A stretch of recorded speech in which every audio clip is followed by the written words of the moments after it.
What's going on, everybody? It's your boy KRYPTONIAN saying here, bringing you guys another review for Chainsaw Man. And now that chapter 105 is done in the books, wow, do we need to talk about what just happened? Yuko is crazy. Like, wow, I did not see this one coming at all. Here I thought this was going to be a slowed down chapter where Mitaka and Yuko were just talking, and Fujimoto just put his foot down on the gas at the end of the chapter with the major, and I mean major, Yuko reveal, and having Yuko promise that the next day when they go to school it's going to be a violent one and that Mitaka might want to stay at home. Yes, Fujimoto went there. So backing things up a bit, let's take a deeper dive into the chapter and what it was setting up and why this chapter itself definitely clarified for anybody thinking Fujimoto lost his touch in terms of not being willing to cross lines. He crossed some lines in this one. So this chapter established a few things early on in the chapter, from the fact that Mitaka didn't believe Denji. She said that if he really was the Chainsaw Man, would he really be this stupid to expose himself? To Mitaka pretty much calling Yoru not the sharpest knife in the drawer, she believed Denji. To Yoru making us look at the mighty four horsemen of devils a little bit different, at least in the terms of the war devil itself. For as calculated as Makima was, as well as dangerous, Yoru has flashed some signs of being both dangerous as well as awkward and insecure. The way she got flustered in this chapter was another sign of it, and from a writing perspective, slowly adding more layers to a character is never a bad thing. The other thing Fujimoto did in this chapter was a very brilliant use of dramatic irony. It was well done in this chapter because we as the audience know that for as sound as Mitaka's logic was for why she believed that Denji was full of it when he called himself the Chainsaw Man, from her observation that he was a Chainsaw Man fanboy to wearing a Chainsaw Man t-shirt, she was actually wrong here. We as the audience know that she was wrong, and we know that Yoru was the one who was correct. Even crazier is how when we get to Mitaka's suggestion that they draw a devil to the school in order to attract Chainsaw Man, it was foreshadowing for the end of the chapter. It was right in our faces the entire time. Another thing to note here too is that Yoru, being as big of a crybaby and as irritable as she is, that's a dangerous set of personality traits for a devil who is as powerful as she is. While it's comical to see her pouting over the last few chapters and not wanting to be forgotten, to throwing temper tantrums in this chapter over being called stupid, this is one of the four horsemen of devils. So that's going to be something that we have to keep our eyes on when we look at the mood swings of Yoru, especially now that Yuko is probably going to be one who forces the issue with Chainsaw Man in the future, but we'll get to that in a moment. The other thing interesting here that's going on is that Mitaka appears to be pushing her relationship with Yoru to see how much ground she can take in their relationship, and potentially even calling Yoru's bluff, where Yoru stated that she could read Mitaka's mind. She's testing it here.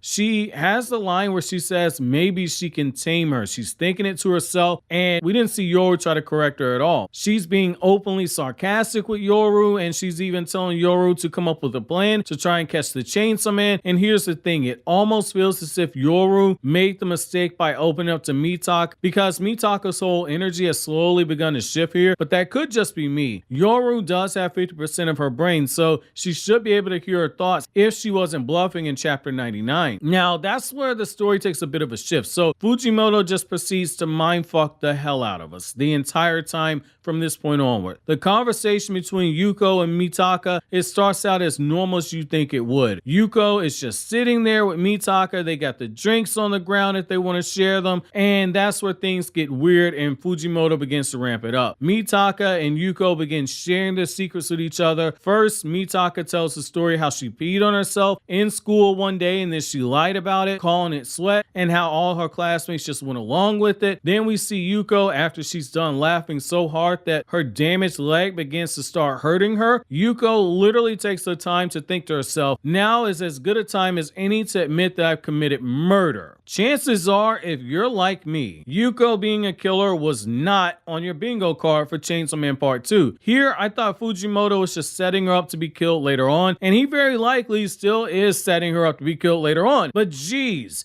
Yuko being the killer might stay around for a while. Yuko reveals that not only did she kill a man, but she killed him for gambling while he was supposed to be on disability, and she said it with a straight face too, complete with a smile and no remorse. Ladies and gentlemen, we have a crazy one, but that's not the only thing that she did here. Yuko also reveals that she made a contract with the Justice Devil, which now brings up a really major question here. What does she give up in return to make the contract with the Justice Devil? Why is the Justice Devil so focused on making contracts with people at Mitaka's school? And what does the Justice Devil want with Yuko, if it even wants anything from her at all? Because again, devils just want the destruction of humans in most cases. Pochita and Denji, that relationship, that's the exception. Devils and humans, they're not exactly besties. With her contract with the Justice Devil, Yuko is now able to read minds, which means she now knows everything about Mitaka, including her whole relationship with Yoru. If you take things a step further, we're seeing another disturbing trend in Chainsaw Man Part 2 that I feel was hinted at in Chapter 98, which is the first chapter of Part 2 of Chainsaw Man, where it was implied that humans making contracts with devils is becoming more of a commonplace for non-devil hunters. Mitaka confirms this by stating that making an unauthorized contract with the devil is illegal. What we've seen with both the civilian devil contracts that we've seen so far in Chainsaw Man Part 2 is a sign of why this is the case. The class president did her contract to keep her relationship with the teacher that she was sleeping with, and Yuko did so for a more noble reason, wanting to be able to protect Mitaka and herself. God, this is getting crazy when you consider how badly things can go wrong. Imagine some girl makes a contract with the Heartbreak Devil, which probably exists due to the fear of heartbreak, and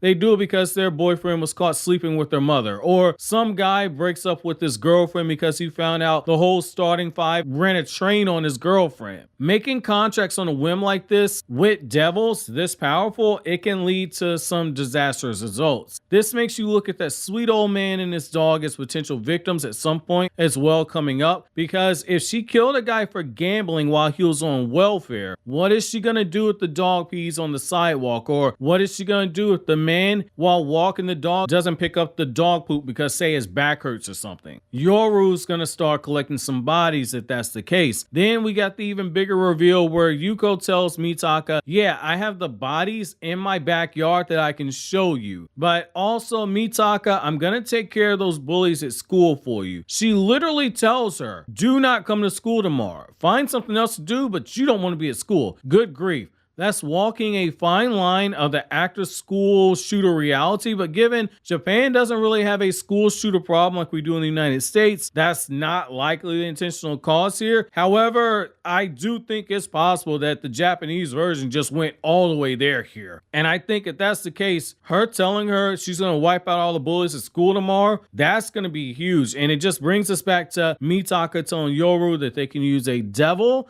to lure out the Chainsaw Man. That's sure to get Denji's attention, and Yuko's gonna be able to read his mind, which means she's gonna know that he's Chainsaw Man. Man, this has a lot of potential to get super messy very quickly, and I'm all here for it. So my chapter question to you guys is, what does it say so far that in Chainsaw Man, we've seen the Justice Devil make a contract with two students, both of whom have a connection with Mitaka? Is there something larger at play here? While you think that over, click here to watch my top 5 strongest devils in Chainsaw Man video, or click here to watch one of these other anime videos on the channel.